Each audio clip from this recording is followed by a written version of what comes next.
Welcome back, guys. Episode 13, unlucky for some, of the Lure Fishing Podcast. We're back, and today we are going to be talking, surprisingly, about lures. This is lure only. Lure only. And we're not allowing any eel talk in this episode at all. I did find that interesting. It is interesting, but let's not go back down that rabbit hole because we'll be another 20 minutes before we start talking about lures. Unless we're talking about catching eels on lures. Yes, which I suppose sort of passes. Yeah.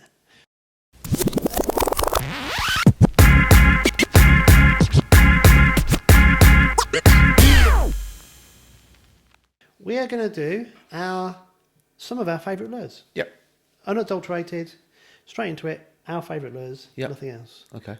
Should Should we take it in turns? Did you want to go through, like, the seasons? Because I've realised I've picked lures from different times of the year.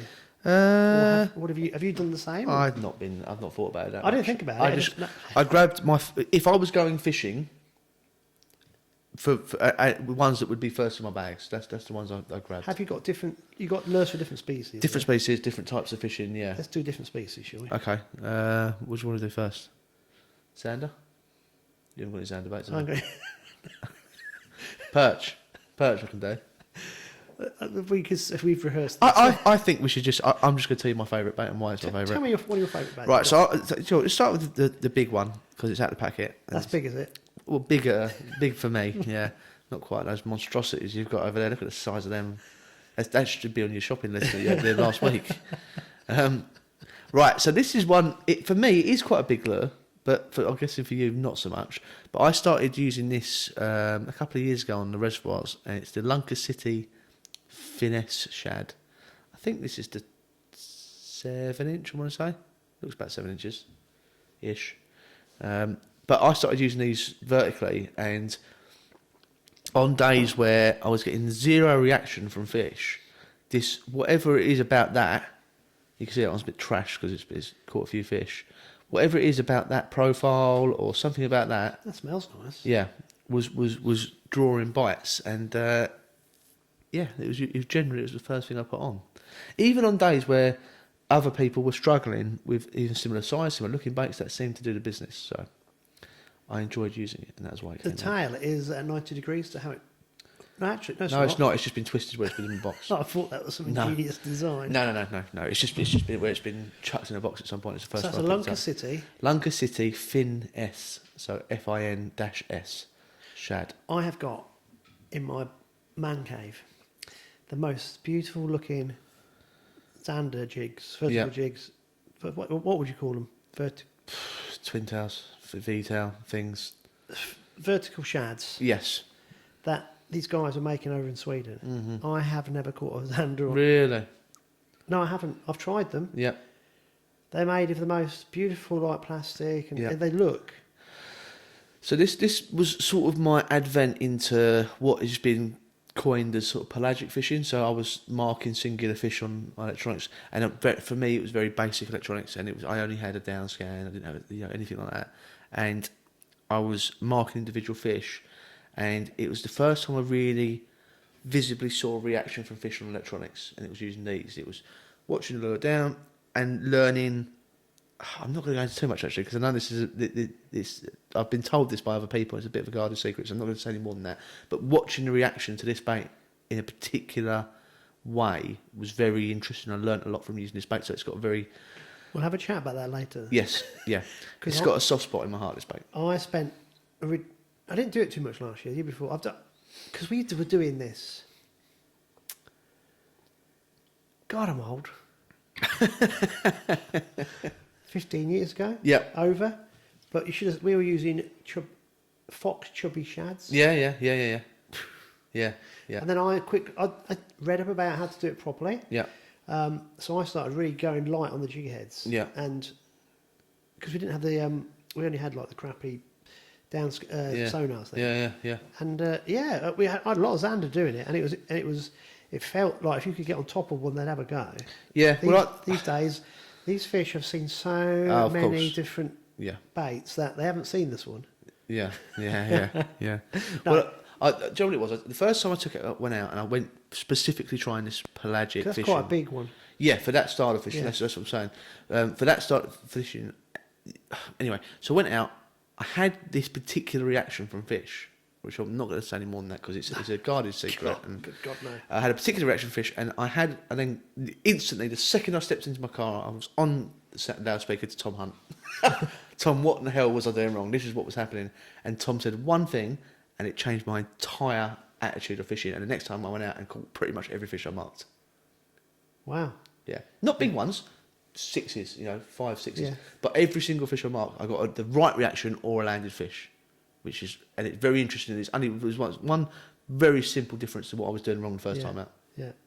But yeah, that's my number one favourite bait. That's a good one. I like that. Not as in top number one, it's just the first one I picked up. Yeah, these are random, aren't they? Yeah.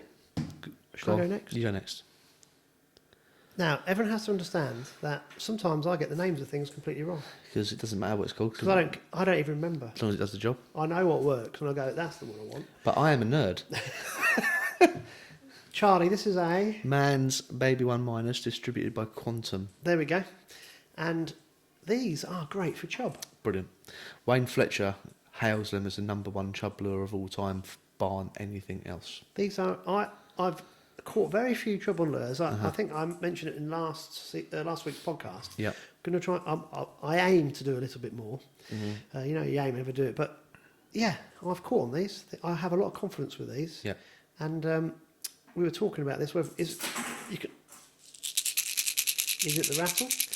I actually like lures with no rattle as well. Yeah. I'll tell you what, though, for chub, the reason I like them is they're quite dense and they're quite chunky. They're heavy. Yeah, and you can cast them a long way without them running very deep. Yeah. So you can get all the way, if you've got a nice long cast down the river, you can get it all the way down and get that lovely plop because it's got that very dense bump and you get that reaction from fish, and plus you get to work a very long section of river from one cast. Yeah, you're right. And I use lures that I have confidence in. Yeah.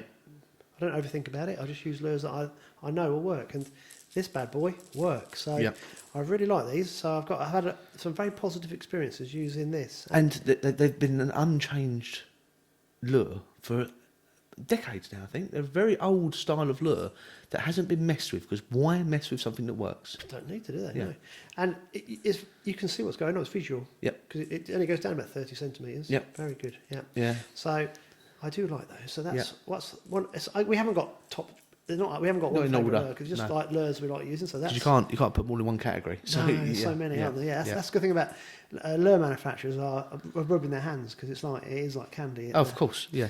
If someone was to see the back of my van on any given day, it's disgustingly full of different lures and I things. find shads all over the place, like tucked into pockets or in crevices of glove cars. box in the car. Yeah. Thinking, what is that doing there? Yeah. But On top of the shelf where you put them out your pocket when you get home, you leave them there, forget about them for 6 months, and yeah, I've done that all the time. Okay, so that's another favourite of mine. Or my first offering. I'll tell you what, I'm going to go with this one because I'm sure it's not. It's a brand that still probably comes with a little bit of stigma, and with serious lure anglers. But I completely switched my opinion on its head for the last year or so, and it's the Korum Snapper Squirms. I'll take one of the packets. I don't know if you've ever fiddle with one of these before. Oh, sir, can I fiddle with your worm, your squirm? But I like a stick bait, TRD bait, whatever you want to say, and I found myself cutting down them quite a lot. Oh, they're tiddly, aren't they? Until I grabbed hold of the Squirms, which are only 5 centimetres, and they're a TPE type of material, so they're stretchy and they float and do all the things you want them to do. Very disappointing smell. Yeah, not much of a smell. Yeah, but I tell you what, they did half work, and there's a few different applications. I've obviously used them for what you'd expect, perch on canals and that sort of thing when they've been a bit finicky. But do you know what else loves them? Wrasse. Small wrasse, not like these giant ballons That's something we need to do this summer. Yeah. We must go wrasse fishing. But you can use these LRFing. LRFing. Hold on, I'm getting good now. Go on. Light rock fishing? Yeah, exactly. That's it. Yeah. Wow, check me out. Yep. And they're perfect, and for whatever reason, that particular colour, which is called... do you know what I was about to say? I like that colour. Yeah, it's called Toxic Frog. But the reason I'm saying it, so Korum, I think, and especially Korum Snapper, had a reputation as being a bit of a cheap brand for quite a long time, and it was just like, they just chucked anything out. But over the last couple of years, they've totally flipped that image on its head, and they produce some fantastic stuff now. The squirms being one. There's another one. I can never remember the bloody name of it. It's a little shad that's almost like a bullhead or that sort of shape, and that's a brilliant bait. And some of their other more expensive tackle items like the nets and things. I've got a few Korum nets in different guises because they're brilliantly well made, and I think Korum, people need to give it another chance. If they've had previous experience of Korum in the past and maybe made a decision and formed an opinion, have another look because it has changed in the last couple of years. And this is one of those baits that's in my bag all the time, where I'm going, be it perch fishing or sea fishing or anything like that, because it's very highly adaptable. It's interesting because look, you've got that, and what have I got in front of me? I've got these FFS floating finesse sticks. Yep. A bigger version of that. Yeah.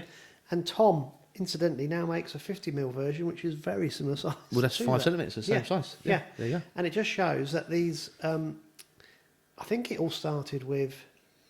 I'm going to get this wrong. Who was the guy who invented the Ned rig? The bass angler. Don't know. Or the only person I know who sort of like attributed with like the stick baits would have been Gary Yamamoto with the Senkos. No, there was a guy, wasn't there? Bass angler started. Didn't they start? I know who you're talking about. I can't think who he is. Yeah. I know who you're talking about. And then they had those horrible blobs of plastic. That's right. And it's got refined and refined and refined. Yeah. And I'll do some B-roll, but these things are brilliant. Yeah. And it's interesting. I use these for perch fishing. Yeah. And it's amazing that big pike will pick them up. Yeah. Yeah. You just think, what does it represent a fish nose down the bottom? Does it represent a worm with its tail sticking up? Does it represent, like fly fishing, you use certain flies that don't represent one thing but represent lots of different things? Yeah. But yeah, these stick baits, fished on Neds, fished on Chebs, Texas rig, anything. Drop shot as well. Fished on drop shot. I know it sounds a strange one, but just fished on a drop shot could be absolutely deadly. Yeah, you could even wacky rig them, couldn't you? Mm-hmm. But what's the other one that people use a lot that's not the wacky rig? It's the Nico rigging. Nico rigging seems to become more and more popular. What I'm amazed with these, when a little perch takes them, they swallowed the whole thing. Yes, down the front, yeah. And you kind of like unhook the fish and you're pulling at the... Yeah. And it's like stretching as you're pulling it out. Yeah. But so the reason I picked that one up is because I thought, it's amazing how stick baits have really come to the fore. Especially fishing Ned rig style was something I really had to train myself in, because you instinctively, when you're lure fishing, especially when you're very new to it, you instinctively want to fish quite fast. And training your brain to slow everything down is quite difficult. And for those people that are struggling with that, go Ned rig fishing, because what you'll do is you'll learn very quickly that the slower you fish, the more productive your results can be sometimes, especially in the winter, especially on canals. If you can slow everything right down, really fish quite negatively, often the results can be very impressive. I don't use the Ned rig a lot. I tell you why, because I generally fish lots of snaggy areas. Yeah, so I was saying. So I don't like using it, but when I do use it, one of the tricks I do is I cast, give it a little twitch, and then I count to 30. Yeah. But I do it, you have to like go 1, 2, not 1, 2, because you want to impart some movement. Yeah. And you're right. And also, I think the thing that everyone needs to appreciate is we've got a certain cadence. Mm-hmm. I know this isn't appropriate to Ned rigging, but it just popped into my head, so forgive me. We all reel at different speeds. We all have a certain speed that's comfortable. Yeah. That isn't necessarily, which probably in most cases isn't the correct speed for the action you need to put into the lure. Yeah. So you watch people fishing, you watch some YouTubers, I know there's one in particular, and I'm watching them going, they fish the same everywhere. Yeah. But they're not realising it. I'm not having a go at anybody. It's just that we all have a natural cadence that we're comfortable with, and you have to be wary of that and check yourself and go, right, hold on a minute, stop, because I do it all the time. I go, stop. Joe, what really sunk it home for me was I tend to this size and the bigger sort of like Z-Man TRD sort of size. I tend to fish them on Texas rigs because that's just my preferred way of fishing them, especially on canals for perch. I like to Texas rig stick baits. And the amount of times I'd be fishing, I'd get a phone call, answer the phone, you have the rod in his hand, you get a boom, like that, where it's been sat for a minute, 2 minutes, 3 minutes, 4 minutes, that's when you get the bite. Fish had time to inspect it and time to think, there's nothing suspicious about that, I'm going to eat it. Because that's what I think if we had cameras on our baits, 24/7. You saw every single retrieve. On days when you put absolutely nothing, I think you'd be shocked at how many times that bait has gone past the fish's nose and they've gone absolutely not. Yeah. On particular venues where there's more fish than others, I would say 1 in every 2 or 3 casts you're putting your bait past the fish and they've decided they didn't want it. Well, I think time of year. Yeah. Oh, yeah, and that. When Yeah. it's cold in the winter, they do behave very strangely. Yeah. No, not strangely. They behave in ways that are very natural to them. But Yes. we think like humans, we don't think like fish. Yeah. And we try and rationalise it, and that's the worst thing you can do. Yeah. Because then we don't ever understand what's going on. But you're right, it's amazing how many times. And also, they're inquisitive. They'll pick up coloured objects off the bottom of the river or the lake bed because Just check it out. they associate it with food. Well, the thing is, they haven't got hands, have they? Exactly. I'm saying fish don't have hands. They have to investigate things with their mouth. Yeah. And that's how they do it. And that's where they come a cropper. Yeah. So there we go. Stick FFS baits. stick by FFS Lures. That's another really good stick bait as well. Can you put your squidgy thing back, please? Because I'm going to photograph them later. Of course. Yes, thank I've you. been asked that before. Right. What else? What's your next? Well, I'll see what offering? we'll keep. I say canal leak, but I do use this for other things. So when I'm fishing, like canal matches, those lure matches, I have a few baits that absolutely have to be in my bag at all times, and I would be absolutely devastated I've forgotten them. And one of them is, slightly controversially, the slightly larger size of the Easy Shiner, the Keitech Easy Shiner, which is a classic bait. It's been around for God knows how long in different colours and sizes. But this is my favourite. This is the lime chartreuse in 3 inches. And the profile of this is absolutely perfect for wasping and small Zs on canals. So for these matches where volume of fish is very important, you want to catch lots of them, this has been my favourite. Are you putting a little jig into it? Little jig, yeah. I like to fish very, very light jigs on canals, sub 1 gram, if I can get away with it, up to no more than 2.5 grams. And with that, it must have a real tight wig paddle. Barely moves. Does it? Yeah. Barely moves. Just from the wrist to the tail, basically. Yeah. And it's almost that negative action, I call it. But yeah, they're brilliant. And it's got a bit of a whiff. It's got strong squid scent, apparently, according to this. But Keitech in general has been one of those brands that I've really adopted into my angling. I think that there's a lot of thought behind the baits, and I like what they do with it. And the Easy Shiner is synonymous with all sorts of fishing. Even the bigger, they do a 5-inch size, which is brilliant for bass fishing. I think the smaller one is 2.2 inch, which I do use sometimes. But often I find with a lot of people using very, very small shads on canals, dibbling and things like that, stepping up to the 3-inch has caught me fish that others don't catch on the smaller 2-inch. I remember a particular comp, was it last year before? It was the ICC or IPC, International Predator Cup or something like that, where they had these different nations all fish for different teams, and so the English team, we sort of all got together. Not that we was chosen to fish for the England team, but it was an English team. Representatives, yeah. We all got together and we sort of split ourselves up into different groups. Tactically, we fished it quite well. And myself, who was I with? So the group I was with was myself, Adam Seeley, and Ian Whitaker, I think. And we were given a section of canal that between us we leapfrogged and we took it apart and we all caught fish. I badly needed a couple of Xander to fill my card, badly, and I'd been fishing with the smaller version of that, which is 2 inches I think, or 2.2, whatever it is, and had no bites. Caught my perch, needed 2 Xander. Switched to the 3-inch, first 2 casts, bang bang, caught my Xander instantly.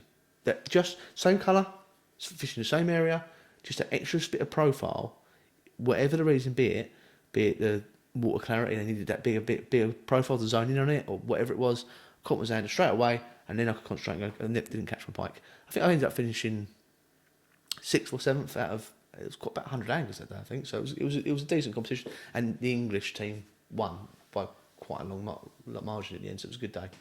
But yeah, the 3-inch Easy Shiner, in that, basically when I'm fishing the canals with the Easy Shiners, I take a couple of colours, not necessarily always the same, but I like to have a natural or a close to natural, something silvery, shimmery, or that sort of thing, and then something bright, like a lime chartreuse, or they do a bright pink, which is very good as well, and that's what I tend to use. So you classify that as bright?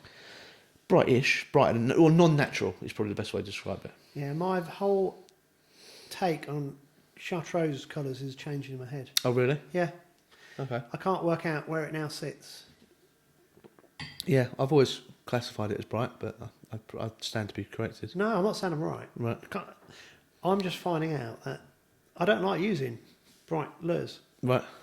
But I just think that chartreuse seems to work a lot. Yeah. And I'm thinking, why?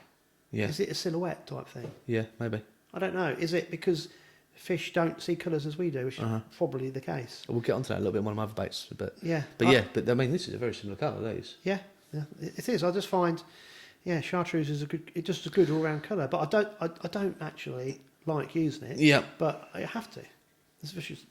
Which is such a strange thing to say. But there we go. It's it goes against my little we have like a clear water natural colours. Yeah. Darker water, darker colours. Yeah. When do you use bright colours now then? Yeah. Do you know what I mean? I'm kind of going. I have no. The more I go fishing, the less I know. Yeah, that's all I know. It's great, isn't it? Yeah. I like this because it's got 2 hook slots in, hasn't it? Yes. On top and yeah, it's underneath. brilliant for offset hooks and that. So, let's go the other end of the spectrum. Yep. That's a 29 centimetre Big bugger. Wolf Creek. They do 2 more sizes bigger than this. Do they really? Yeah. What's the biggest one? I've got 35s that I troll with, or have trolled with, and there's a bigger one. And they've started doing ones for musky anglers with the wire. Or like wire throw. Yeah, what's it called? Come on, Andy, something. It's built into the line throw. Something like that. It's built into the frame of the shad. But I use those in the UK. Yeah. These are the new. I feel. I don't think I've had These are the new sizes out this year. So the old size was 23. That's the 25. And a size that I'm going to use a lot of is the 20, because I think. Well, actually, I use all of them, but I think that would actually work for the drains as well. Did you cast that? Yeah. Was that way? A lot. Would you add weight to it as well, or fish it as it now, was? this is the other thing, right? So I don't want to pinch all your secrets, but well, you do. I do, but not in front of the camera. So I want to hear. I do add weight to it, but I have to use a musky rod. Yeah. And I use a £130 fluorocarbon leader, and I use £100 braid. Yeah. Because you can't afford for anything to go wrong. No. So it's a long old day. Yeah. Chucking it about. Yeah. But when you get hit on it, mate, yeah. Yeah. But that's just for certain. I like using that in certain circumstances. So the recess along the back, is that just to open the gape up between your hook point, or is that that's an just action? where they poured it in. That's a hand pour. Oh, really? Yeah, that's where it's been poured in. That's a hand pour. Actually, that must be a 23. I picked the wrong one up. That's a 23. That's the old size. That's a hand pour. That's a custom colour. And that's a peacock bass. Isn't it? And that's a factory. Because look at the factory one's got no recess on the top. Ah. So I lied. That's not the new 25. That's an old 23. That's the size I really like using. That's awesome looking. Yeah. Yeah. No, you have the rigs underneath. Yeah. Like with the stingers and whatever else. So you have it so it comes away. But these are, and you can feel the difference in that plastic and that plastic compared to the factory one. Yeah. Very cool. You can see the paw marks on this one, like the mould marks. It took them years to get a factory good enough for that. I bet. Because Anders, the guy who owns the company, is like, he's ultra OCD. He wants it to be perfect. Yeah, but viably, if you're going to produce them in any numbers, you've got to go that way. You've got to get there. Well, these are the hand paws, aren't they? So you watch. There'll be is it Pike Fight? It's the one in Swedish. I think so. Wolf Creek sponsor one of those. Right. And you'll notice that because all the angling shops enter the teams, they'll have these in certain colours that are specific to those shops. Yeah, that's cool. It's brilliant. So they'll only do colours. So like, it's not good getting old. No, don't recommend it. Stefan Nielsen, who is the Danish guy who's Swedish, who owns Sportfish Masson. Is that right? No, that's Sportfish. Sporty fish. That's it. Yeah, Sportfish. Sportfish Masson is the exhibition every year. Yeah, he owns Sportfish in Sweden. It's one of the biggest tackle shops in Sweden. Yeah. So he will go and say he'll have 5 to 7 custom colours, and they're only for his shop. Brilliant. And then there'll be other shops will have their own custom colours. And I just think that is a really cool way of doing it. So if you want a certain colour that's custom to that shop, you have to go to that shop to get it. Yeah. But yeah, so I don't know whose custom colour this is, and it's cool. It's cool, isn't it? But very cool. These are, if I'm not for competition fishing, well, I have used them in comps. Yeah. Problem is, the pike seem to hear the boats or feel the boats. Yeah. But when you go pleasure fishing, you can get away with using bigger things. Yeah. And it's just, you can feel so much. Yeah. You can feel the paddle work. I don't do a lot of real big bait fishing for pike, but the little bit of it I have done, I haven't really caught much, but I've still enjoyed it because it's very exciting. Yeah. When you're fishing with a huge bait, and my huge baits obviously aren't this sort of size, I've got the big, like the Gunzillas and things like that. They're quite big baits. I think they're 24, 23 centimetres, something like that. That's the sort of thing I'd fish with, and sort of larger jerk baits and things like that. The anticipation of getting a hit on a bait that big is just so exciting that it makes the day, the sore arm at the end of the day, well worth it, you know? A lot of the takes are like, poof, but you can get the most subtle, and they hit it from behind. I like it when the weight goes out of the system as well, and they come from behind and engulf the whole thing. You go, oh, there's nothing there. And you go, then you have to strike, because when you strike and hit into something, you go, you do it automatically. Yeah.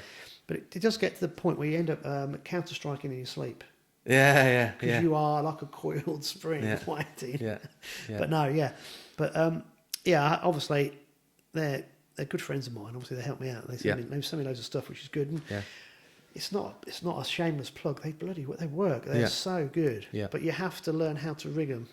Yes. And that's another half-hour explanation. Another thing for another day. But that's what people need to learn. Go and do some of your own research. Yep.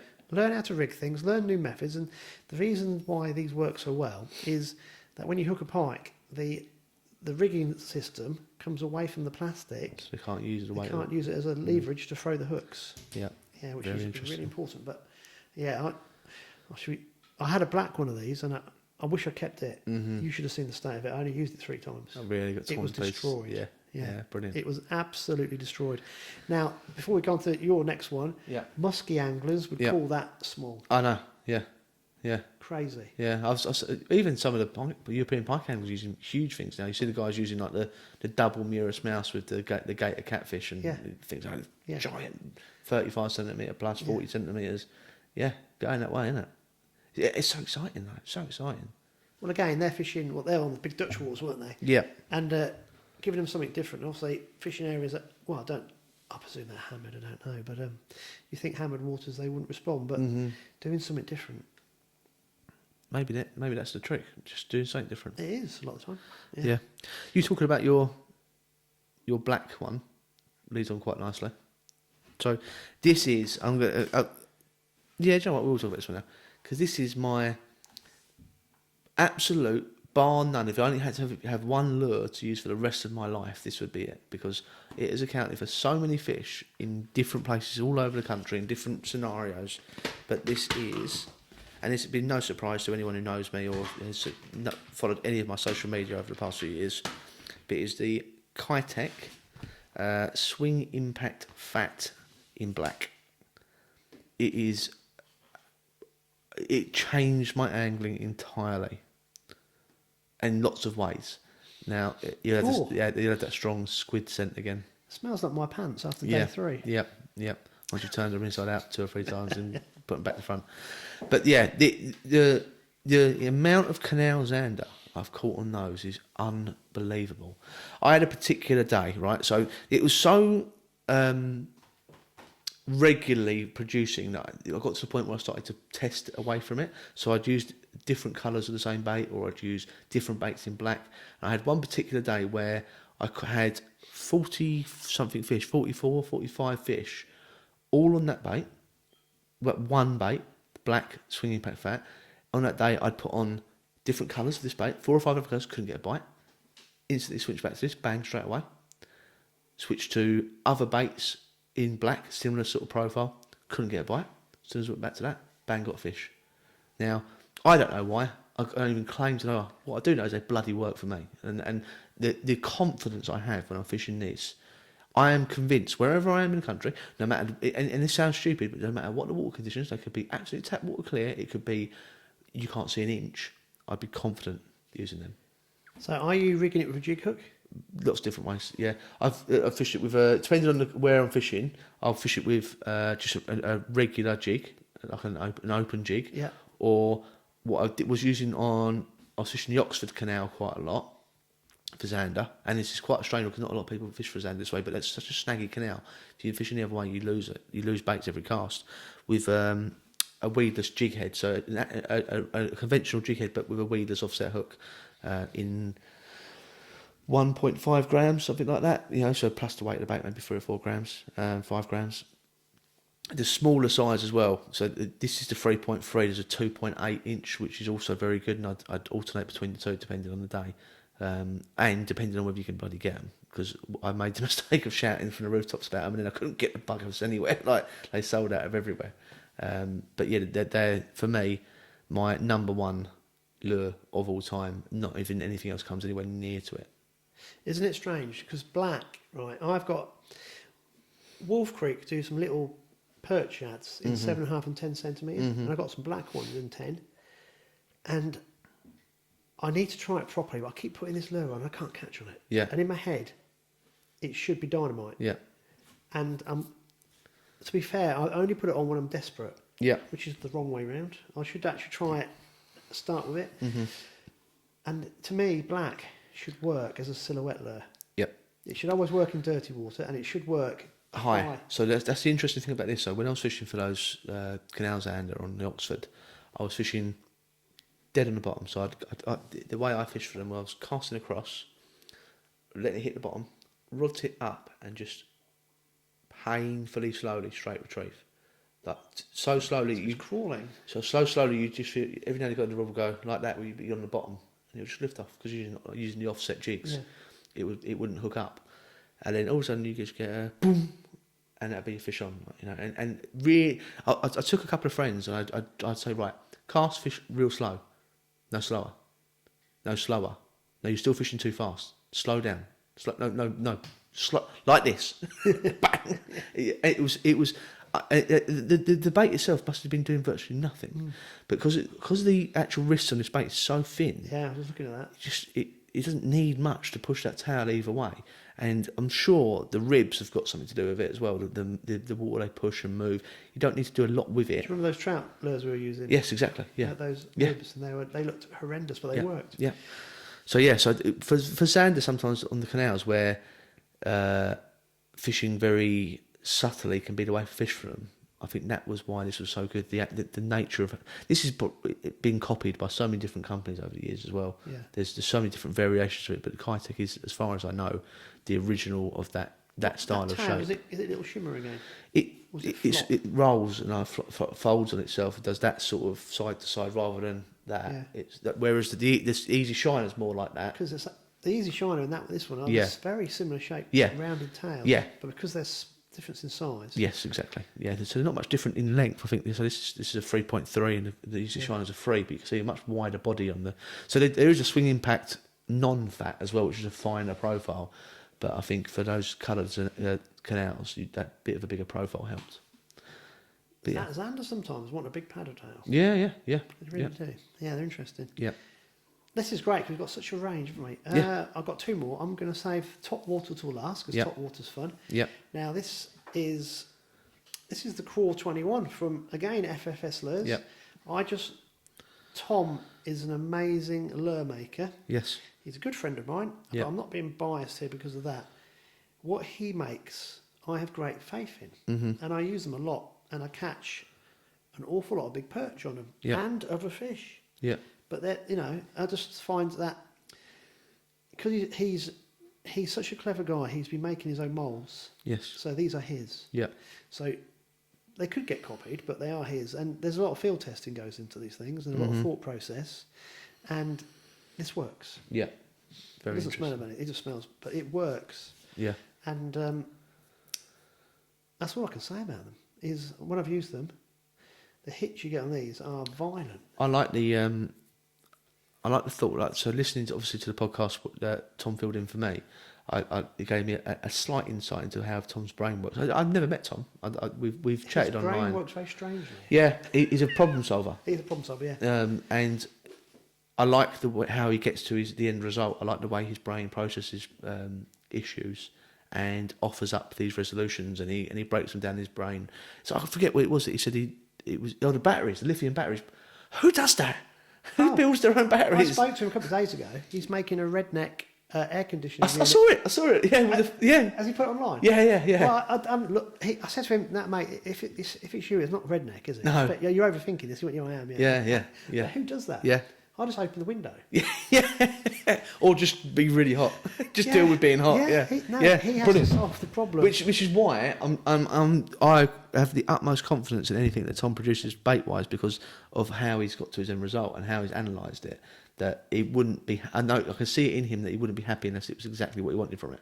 Oh, because I can tell you this is not the first iteration of it. Yeah. No, there's been several other designs that I would have gone, I'll have that. Yeah. But no, because I was using, before we released this, I was using this a little bit, and it just worked straight away. Yeah.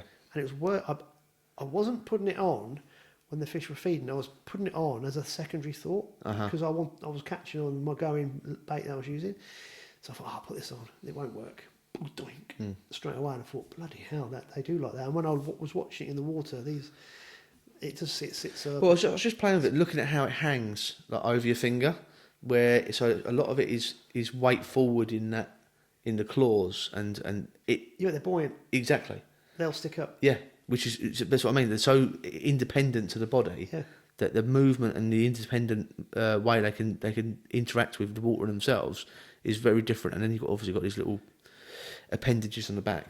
It's quite an interesting bait, that. And also because you've got less plastic here, and you've got little ridges with more a hook room for a hook hold. It's just it works. That's the Crawl 21. It's not a year old yet.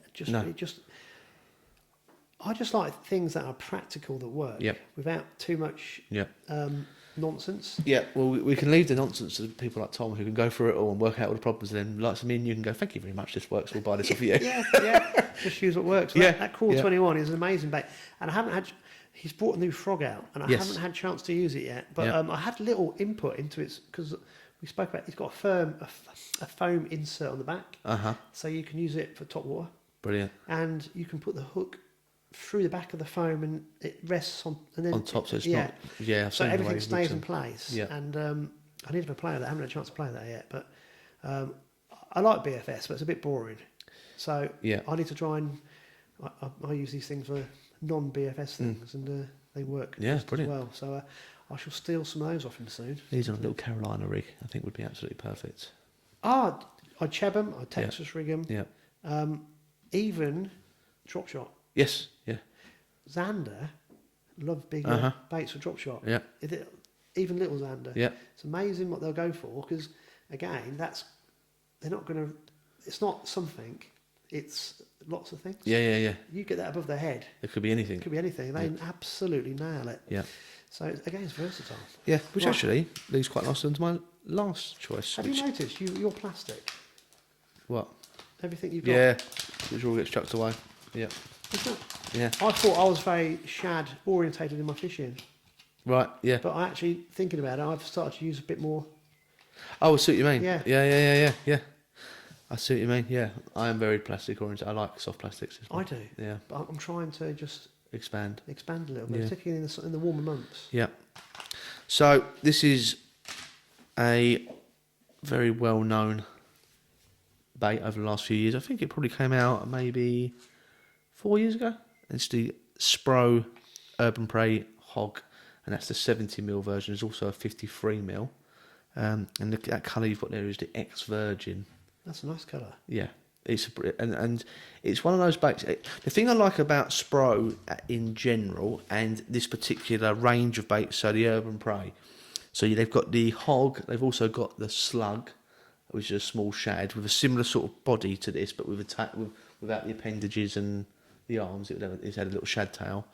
There's another one as well. I can't remember what it's called. They're highly, highly affordable.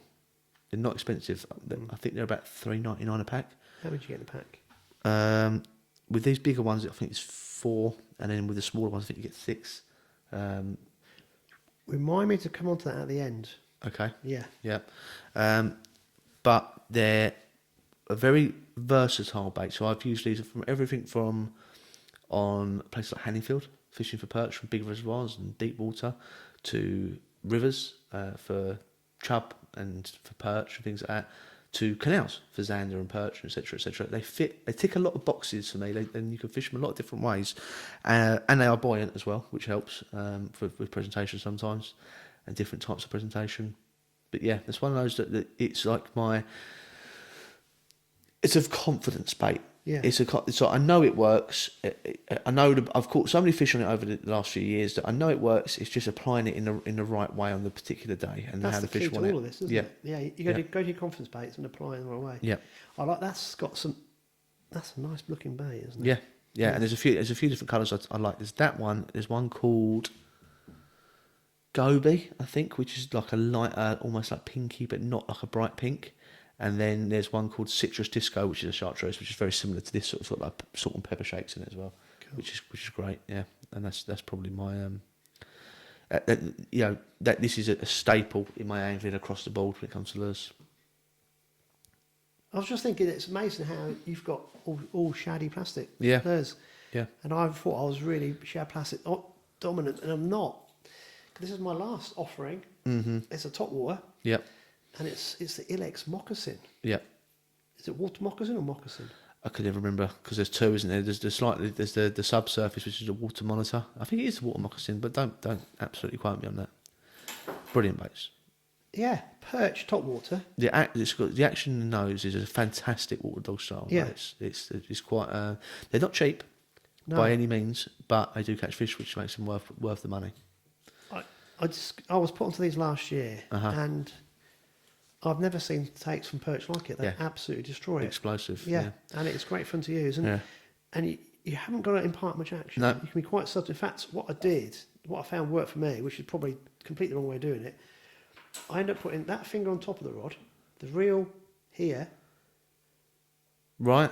Because on top of a bank, it's quite difficult to get your wrist up to walk the dog. Yeah. So I was actually, like some people jig. Yeah. I was doing it that way. Like a pencil. Almost like a pencil. Yeah. With the rod. And I found that was quite a comfortable way of doing it, because I was struggling to get my wrist high enough to put on top of the rod to put in part of the action. But that works really well. I've fished those a few different ways. So I've got the moccasins as well. Moccasins in different sizes and colours and things like that. And on certain days, it can be very important about how you fish them and what action you impart them. Sometimes you want that really slow, wide sweep. You go boof, boof, boof, boof, sort of cadence, and very steady. Left, right, left, and you've got to get yourself into that rhythm. Boom, and that's what the perch is looking for that steady rhythm. Sometimes really erratic work, so very quick cadence. Boom, boom, boom, pause. Boom, boom, boom, boom, boom, boom, pause. And very often on that pause you get a bang. Fish has just decided when it stopped, I'm not letting that thing get away. I'm going to get it. And I think it very much depends on how aggressive and active the perch are on a particular day. I think if they're a bit slower and not really up for looking things, that slow, wide, covering a lot of water, you're drawing fish from a long way, that poof, poof, poof. But sometimes that tight, bang, bang, bang, bang, bang, stop.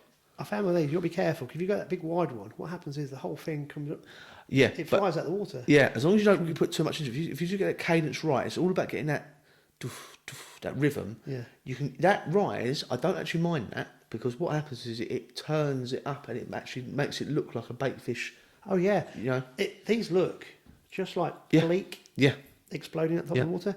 But what I say, if you get too wrong, it goes up and then it takes off. Yeah. What the hell's going on there? Yeah.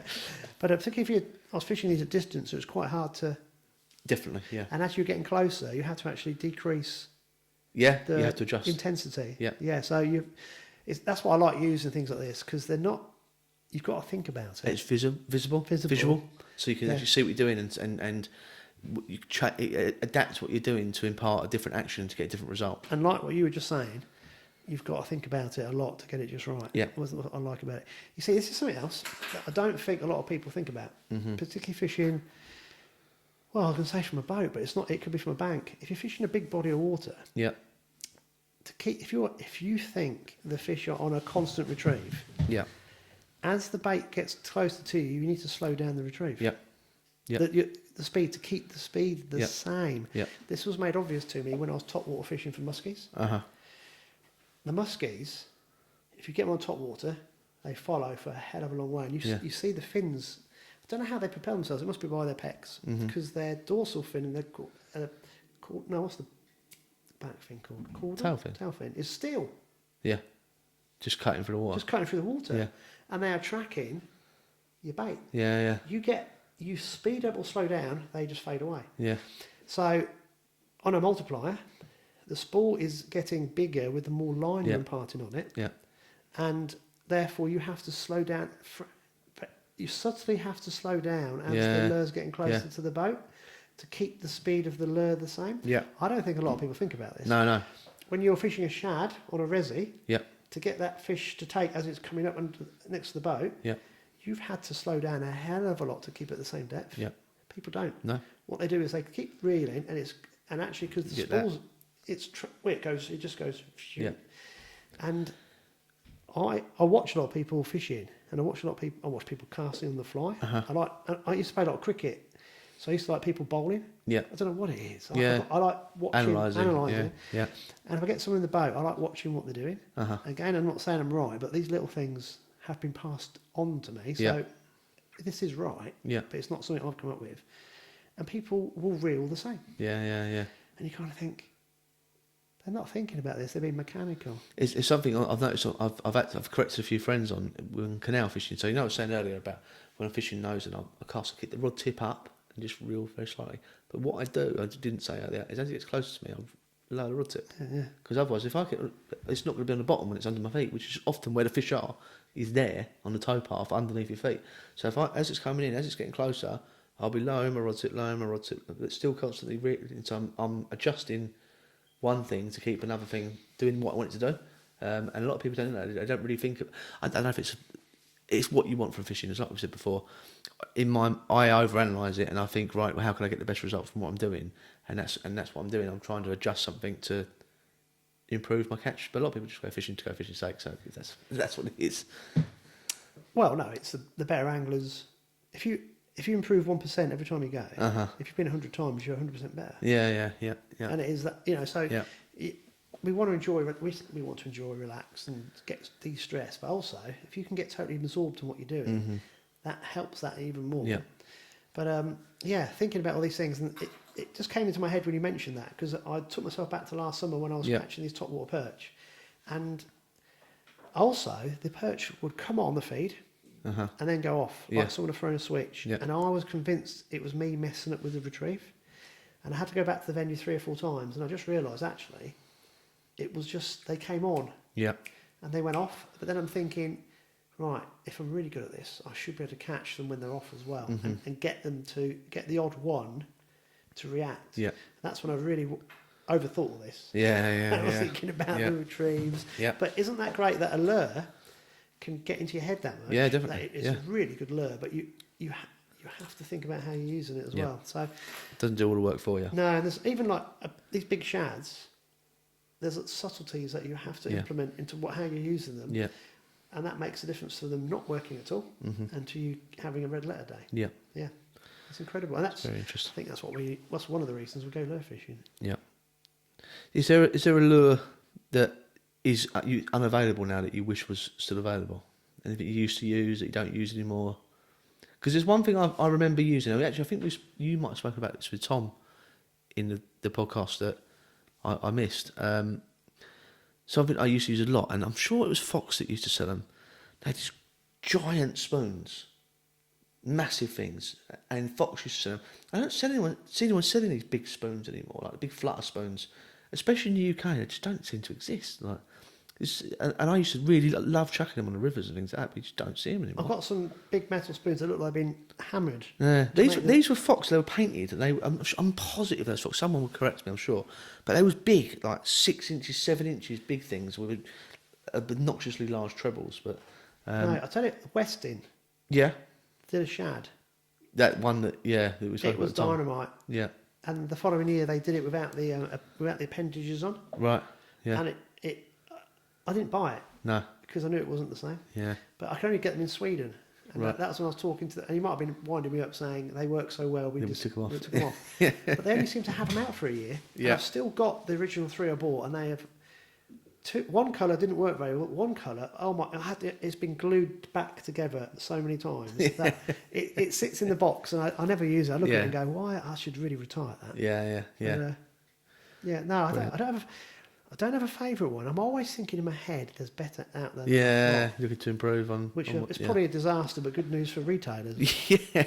Well, this is just... I'm not exaggerating. This is less than 0.1% of what different types of lures I've got. Yeah. Just in my van, probably. Yeah. Well, this is the thing I was going to ask you. Remind me at the end. So, yeah. Oh yeah. Crankbait fishing. Yeah. Is something that we do poorly in this country, I believe, Very poorly, because we just chuck it out and retrieve it back in. Yeah. So I'm trying to get a lot better at crankbait fishing, and I love watching the bass anglers. Yeah. And some of the rods they use are specific, and you can see they're very very flexible is the wrong word to use for a rod, but they're very tippy. Yeah. And you can see why, because they're doing different things on the retrieve. So at my level, what I do is I buy a load of cranks, and I then what's the word? I'm having a bad day today. I Test. I go out, chuck them out, make sure they come back in properly. I tune them. That's the tune term. them. Right. I tune them, and what I've learned is that even same cranks of same designs will go down to different depths. Yeah. So I even mentally make a note of the colour, or even write on them what depth they go down to. Yeah. See, that's the next level, isn't it? Yeah. So now I know, but you have to, like Tom Hunt has said to us on the podcast, you have to have a specific rod. Yeah. So I use the same rod and reel. I think you called it a crankbait system. Yeah. Because otherwise, if you change the rod or the reel, you change it. Yeah. you change the factors that can and even the impact same diameter braid. Yeah. So I know what diameter braid I'm going to use for all these cranks. Yeah. And so I can get it all sorted out. So so what I was about to say was, but lures in this country have gone through the roof recently. Yeah. Food. I went to Tesco's tonight to cook breakfast. Carton of orange juice was $4.50. So I found the cheapie at $1.50, same size, tastes exactly the same. Yeah. So what I've been doing recently is looking online. Yeah.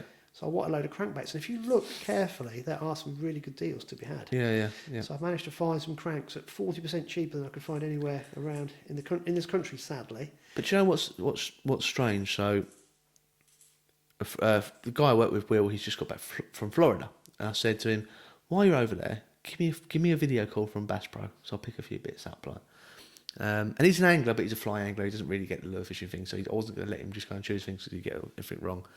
And I picked up some frogs, which were like $2 each, and I got some buzz baits, which is not something not many people. I know DB said he quite likes using buzz baits, but they were so cheap, really, really cheap.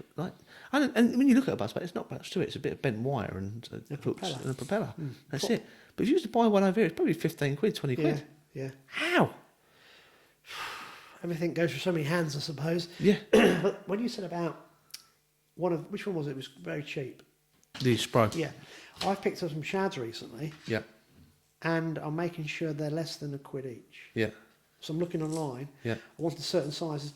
They were only 10, 12 centimetres. Mm-hmm. But because they don't last very long. Yeah. I'm just thinking, well, I know, again, different sizes, paddle tails and so forth and bodies.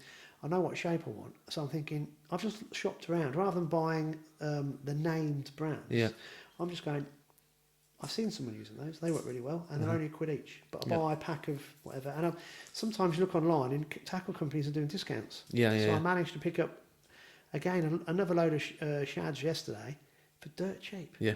Because they were like 50% off, because they were like end of range. And I'm thinking, well, they work. Yeah. So I think that's what I'm trying to say to guys is that a lot of these things can be expensive. It's like, as lovely as these are, not everyone can warrant going spending... They're 11, 12 quid each. Yeah, I think they're more than that, mate. Are they? Yeah, I think they're about 16, 17 quid now. It's a lot of money for what is essentially a small top water. You know, some people don't spend more than 40 quid in a reel, so there's half a reel there. Yeah. Which is, you know... You go for something like this, though, or something like you were talking about, these baits, they're very affordable. Yeah. Yeah. Yeah, exactly. Yeah. But yeah, if it's horses for courses, I think we've proven by our different selections here that we're into... Everyone's into different things. You like your big, giant things, I like my little, tiny things. And it shows that lure fishing is a spectrum. There's a spectrum of people and what we're into. And there's no right and no there's right no wrong. And there's no wrong. No. And what is that noise in the background? Sounds like a swimmer. It's probably a good place to call it a day, isn't it? Is there anything you want to say before we sign it off? No, I think we're done. We call it a day now. Yeah. Episode 13 done.